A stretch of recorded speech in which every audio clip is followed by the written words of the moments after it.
자, 반갑습니다. 배동찬 교수의 마시는 돈 이야기의 배동찬입니다. 자, 여러분 반갑습니다. 누구나 쉽게 습관처럼 해왔었고요. 또한 누구나 쉽게 이 정도쯤이야 라고 생각을 했었죠. 그리고 이러한 행위들을 해왔었죠. 그런데요, 이제는요, 이러한 행위들로 인해서 망할 수도 있을 것 같아요. 따라서 조심하셔야 될 것 같은데요. 그러면 무엇을 조심해야 할 것이냐? 그것은 바로 부동산 시장 4대 교란 행위인데 오늘은 이 부분에 대해서 한번 자세히 설명을 한번 해드리도록 하죠. 먼저 부동산 시장 4대 교란 행위인데요. 어지럽게 한다는 거예요. 그래서 이러한 4대 교란 행위를 살펴보면 비공개 및 내부 정보를 불법 부당하게 활용하여 투기하는 행위, 가장매매, 허위 호가 등의 시세 조작 행위, 허위 계약 신고 등 불법 중개 및 교란 행위, 내 집 마련 기회를 빼앗아가는 불법 전매 및 부당 청약 행위인데요. 먼저 첫 번째죠. 비공개 및 내부 정보를 이용한 부동산 투기 행위. 그래요. 솔직히 여러분도 많이 알고 계시지 않습니까? 부동산 정보 관련 그런 계통에 있는 공직자들이, 공무원이나 공사 직원들이 얼마나 많이 했겠어요. 그렇잖아요. 요번에 LH 사건을 놓고 보면 쉽게 우리가 알 수 있을 것 같고요. 또한 얼마나 법을 우습게 봤으면 뻐젓이 본인 이름으로 개발지역에 농지를 사고 그러지 않습니까? 심지어 공사 직원들끼리 공유로 본인들 이름으로 또 토지를 사고 이런 행위를 했다고 하지 않습니까? 얼마나 현행법을 우습게 생각을 하고 또한 역으로 표현하면 얼마나 단속을 안 했으면 그렇잖아요. 누구나 다 알고 있는 부분인데 그동안 단속을 그냥 안 했다는 거잖아요. 또 단속을 했다 하더라도 그냥 유야무야한 거고 그게 요번에서 크게 터진 거지 않습니까? 이게 평상시에 이렇게 터졌다고 하면 그냥 유야무야 넘어갈 부분이에요. 일부만 요랬다라고 하면 되니까. 그런데 서울의 부동산 가격, 전국의 부동산 가격, 아파트 가격 얼마나 올랐어요. 매매 가격, 전세 가격 다 올라놓은 거야. 다. 떨어진 게 없어. 그렇지 않습니까? 다 올랐지 않습니까? 물론 떨어진 것도 있죠. 그것은 취업률 얼마나 많이 떨어졌습니까? 그리고 장사하시는 분들, 사업하시는 분들 매출 얼마나 많이 떨어졌어요. 떨어진 것도 분명히 있어요. 있는데 부동산은 다 올라놨다는 거예요. 이런 와중에 이런 사건이 터지니까 국민들이 분노를 일으키는 거 아닙니까? 그래서 부랴부랴 이런 대책들도 나온 거고 아무튼요 그동안 법을 너무 우습게 봤다는 거예요. 두 번째는요 가장매매가 되겠죠. 가장매매 실제 거래되는 아파트 가격은 4억인데 갑자기 급매로 2억 몇천만 원짜리가 팔렸다. 이게 말이 되는 소리입니까? 지금 같은 시대에 4억 하는 아파트가 2억대에 팔려요. 또한 실제 거래되는 아파트 가격이 3억 원인데 갑자기 급매로 1억 5천만 원대에 팔렸다. 이게 말이 되는 소리냐고요, 이게. 그렇잖아요. 그런데 실제 사례로 놓고 한번 볼까요? 이 아파트를 한번 놓고 보시죠. 일반 거래되는 금액이요. 하한가 2억 3천에서 상한가 2억 8천만 원이래요. 그리고 실제적으로는 3억 원대 아파트가 거래가 되고 있어요. 그래서 실거래 가격을 놓고 보더라도요. 2022년 1월 달에 3억 원이 거래가 됐지 않습니까? 그리고 작년 중후반부터 거래된 실거래 금액을 놓고 보더라도 2억 5천만 원대에서 3억 원대 지금 거래가 이루어진 물건 아닙니까? 그런데 매물이 없어요. 그런데 갑자기 이 아파트가요. 올해 3월 달에 1억 5천 9백만 원에 거래가 됐다는 겁니다. 매매 금액이. 그리고 층수도 1층, 2층도 아니고 맨 꼭대기 층도 아니에요. 층수도 10층 중에 9층이에요, 여러분. 여러분, 이게 말이 되는 소리예요. 3억 원의 매물도 없는데 1억 5천 9백만 원에 이 아파트가 팔렸다는 거예요. 뭔가 이상해도 한참 이상하지 않습니까? 그런데 이런 거래들이 우리 주변에 살펴보면 이런 매물들이 있다는 거예요, 세상에. 흔히 이런 매물을 가장 매매라고 의심을 할 수밖에 없다는 거예요. 물론 이 케이스가 100% 가장 매매다 라고 말은 못하죠. 다만 우리는 의심을 할 수 있다는 거예요. 3억 원에 거래되는 게 1억 5천만 원대에 팔렸다. 좀 말이 안 되잖아요. 그렇지 않습니까, 여러분? 그러니 가장 매매라고 우리가 충분히 의심을 할 수밖에 없다는 얘기죠. 그런데 이런 매매 거래들이 왜 이루어질까? 한번 생각을 한번 해보시죠. 저는 이렇게 생각합니다. 어떻게 생각하냐면 내가 현재 1가구 2주택이에요. 그리고 강남 아파트 하나 있고 또한 지방에 있는 아파트를 하나 가지고 있어요. 1가구 2주택인데 그래서 강남 아파트를 팔려고 하니까 어때요 여러분? 강남 아파트 1가구 2주택 다주택이니까 양도소득세 중과세 두드려 맞을 거 아닙니까? 그러니 어떤 작전을 해야 돼요? 아니 지방이든 뭐 수도권이든 아파트를 팔아야 될 거 아닙니까? 그래서 1가구 2주택이 아파트를 팔아야 되는 거예요. 하나를. 그런데 가만히 생각하니까 요 아파트 내가 팔고자 하는 아파트 더 오를 것 같아. 요게 문제라는 거죠. 1가구 2주택이라서 팔아야 되는데 팔고자 하는 아파트가 더 오를 것 같아.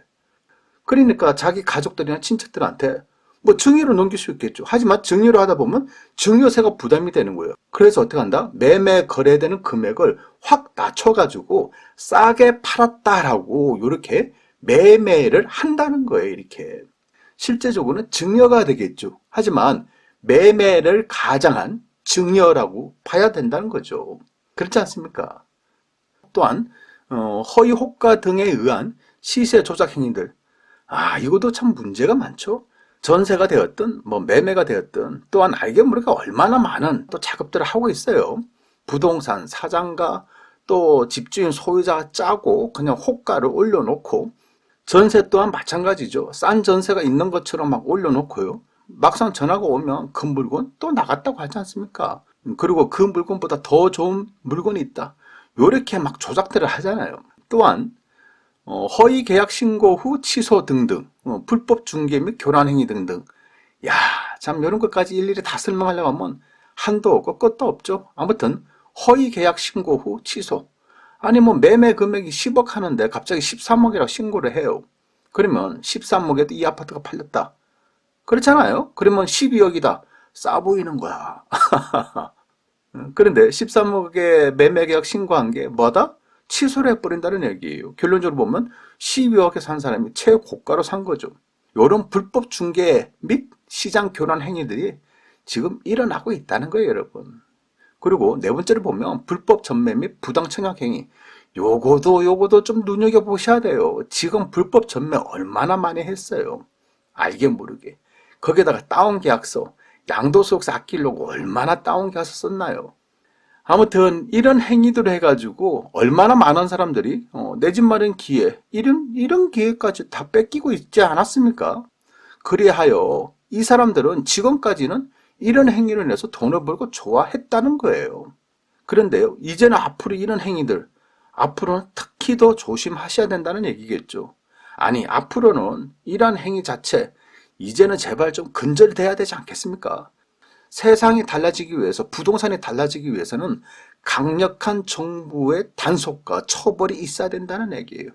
부동산 불법 행위를 잘못했다가는 정말 집안 망했다. 이런 얘기가 들리게끔 해야 돼요.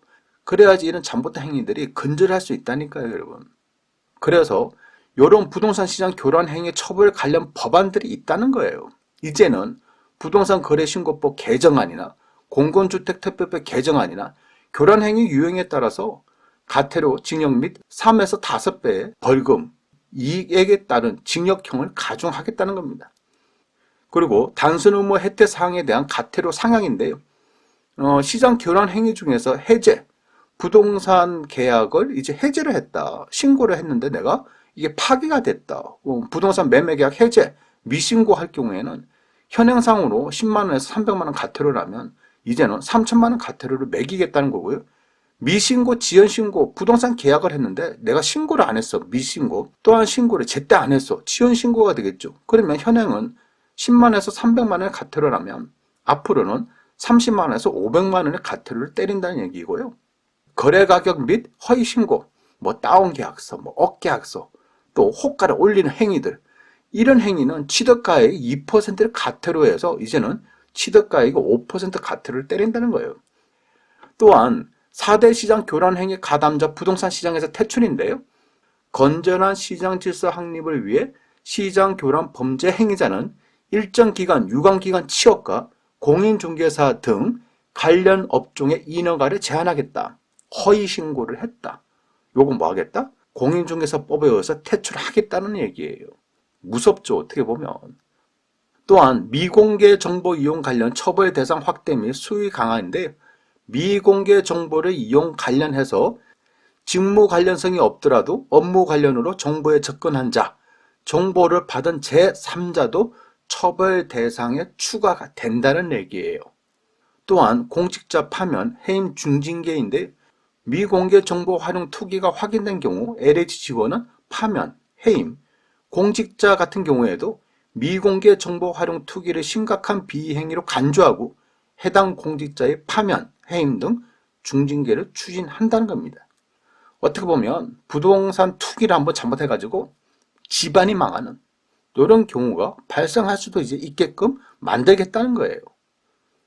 여기다가 분양권 불법 전매 시 매수자도 처벌 대상에 포함하겠다는 건데, 주택법을 개정해가지고 분양권 불법 전매 같은 경우 매도자뿐만 아니라 불법임을 알면서도 고의적으로 매수한 자, 매수인도 이제는 처벌 대상에 포함시키겠다는 거예요. 처벌 대상에 해당되는 불법 매수자는 적발일로부터 10년간 청약 당첨 기회도 제한하겠다는 겁니다. 또한 4대 부동산 시장 교란 행위에 대해서는요, 부당이득의 3에서 5배에 환수하겠다는 건데요.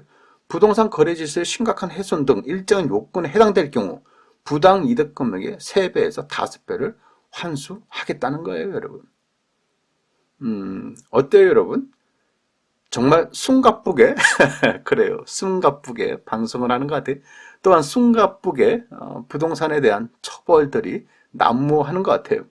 하지만요, 그렇다고 해도 솔직히 뭐 크게 지금 나온 법이 아주 무섭다, 이런 생각도 뭐 그닥 들지 않는 것도 또한 사실인 것 같아요. 왜냐? 아직 구체화된 무엇인가가 안 보이기 때문이죠. 앞으로 정부는 이렇게 하겠다는 의지의 표시이지 않습니까? 민심을 잡기 위해서 의지라는 거죠, 의지.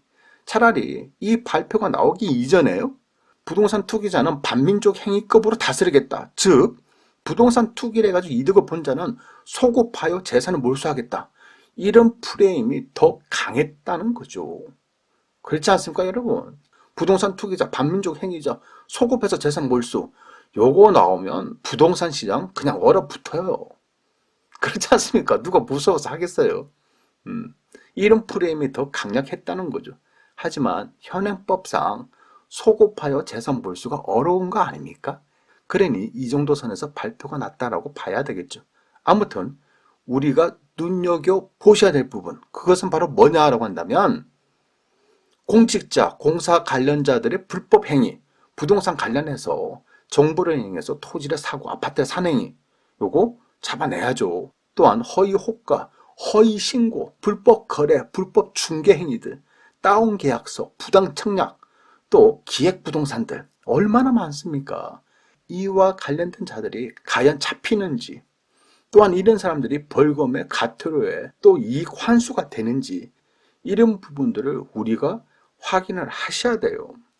만약 잡히는 사람이 우리 예상보다 정말 많지가 않아, 또한 벌금이나 과태료 등 내는 사람이 많지가 않아, 불법 행위로 집안이 망했다는 사람이 없어, 그렇다면 요번 대책 또한 역대 부동산 정책으로 놓고 볼 때요, 뭐 처음 소리만 요란했고 결국 시간이 지나면 유야무야된 한편의 코미디였다는 이런 이야기들이 안 들리겠냐는 거예요, 시간이 지나면. 그러니 요번에는요, 반드시 정부가 부동산 투기와 전쟁을 선포했기 때문에 요번만큼은 역대 정권과 비교를 하더라도 강력하게 단속을 해가지고 부동산 투기를 잘못하면 집안이 망한다, 이런 모습을 보여줘야 되지 않을까요?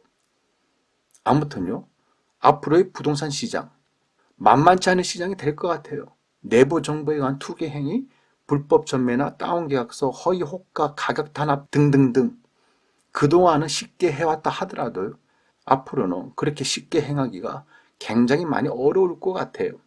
그래서 앞으로의 부동산 시장 그렇게 만만치가 않다는 겁니다. 그리고 부동산 시장을 전반적으로 놓고 본다면 점차 어두워진다라고 말씀을 드릴 수가 있다는 거죠. 아무튼 이번에는 부동산 투기를 확실히 잡는 그런 계기가 되었으면 좋겠습니다. 이상까지 배종찬 교수의 맛있는 도움 이야기였습니다. 감사합니다.